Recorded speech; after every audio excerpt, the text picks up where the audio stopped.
After apologizing for cursing at the idea of Donald Trump building a wall, former Mexican President Fox here just moments ago.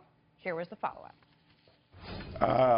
Of course, he's a racist. He has expressed being a racist. That's what we all see and we all perceive. With me now, Trump supporter, former Notre Dame football coach Lou Holtz. Lou, thank you so much for the time. What do you make of this idea that a former president of Mexico, in this case, is calling Donald Trump a racist? I know you endorse Donald Trump. You want him to be the next president of the United States. How tough is this going to be, this general campaign for him? Well, I think it'll be very difficult because there's more registered Democrats. But let me first address Mr. Fox. I'm sure he's an outstanding leader. But he built a wall on the southern part of Mexico. They did not allow anybody in from Honduras, etc.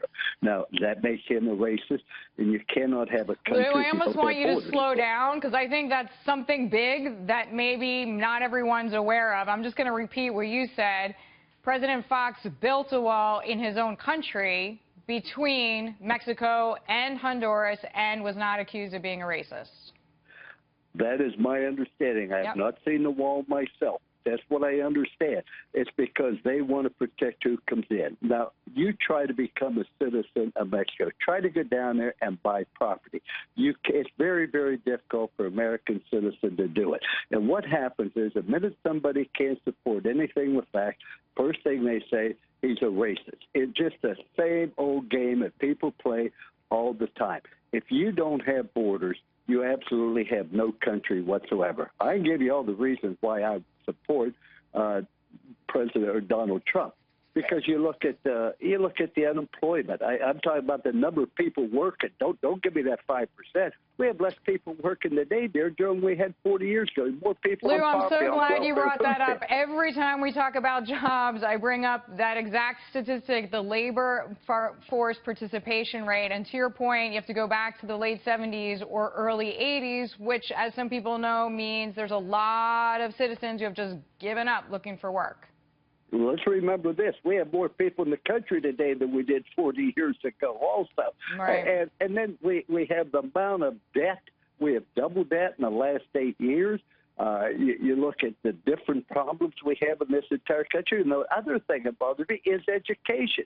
You know, all the people say in Washington, I'm sending my child to a private school. However, we're getting rid of the charter programs that gives people a chance to get a good education. Well, that is something Donald Trump has spoken about, giving local communities more choices. And I think there's probably not a parent alive who doesn't want that.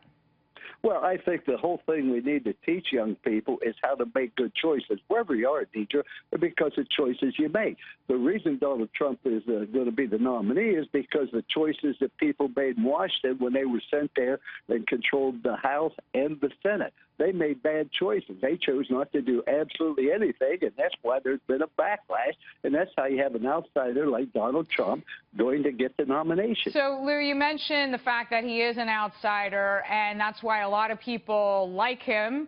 But the House Speaker, Paul Ryan, said earlier today that he is not ready to support Donald Trump as the presumptive nominee.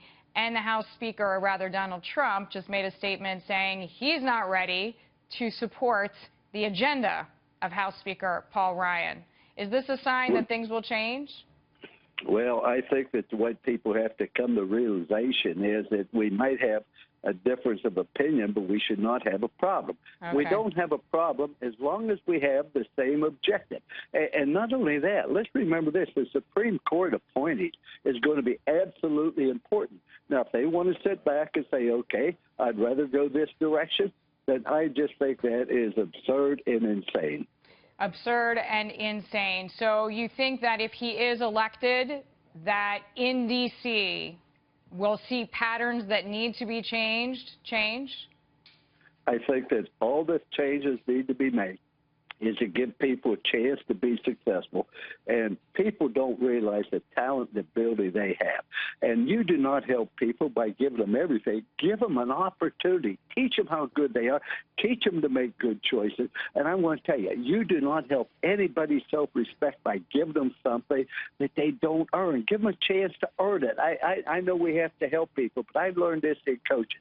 When you give somebody playing time, he doesn't earn it, they don't appreciate it. And we have great people in this country. I was born in this country, and I'm so blessed to be part of it. But doggone it, the direction we're going, it can't continue. That's Lou, my I opinion. like a lot what you said about even when you think you're being generous, if somebody knows he or she doesn't deserve it, they don't appreciate it, and even they feel bad about receiving a handout, right? Let me tell you, my dad bought me a car, and I didn't take very good care of it. But I want to tell you, when I bought my hard-earned money and bought my own car, it wasn't near as nice as the car that they gave me. I washed that thing, I polished it, I kept it because I took a pride in it because I earned it.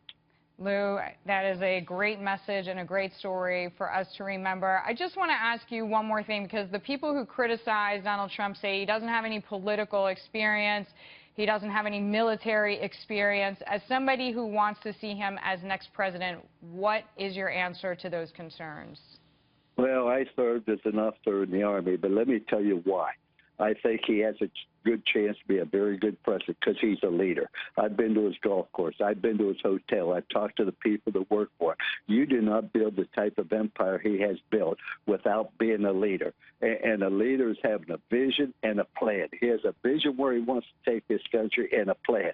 And if you do not have a vision and you don't have a plan, you cannot be a leader. See, people can give you titles. They can say you're the head football coach because that title comes from above. They cannot name you the leader of the Notre Dame football program. The players will determine that. And the only way they're going to follow me as a leader is if I have a vision, a plan. I lead by example, hold them accountable. Lou Holtz, I hope you come back. This is a great conversation. I thank you. I'm invited.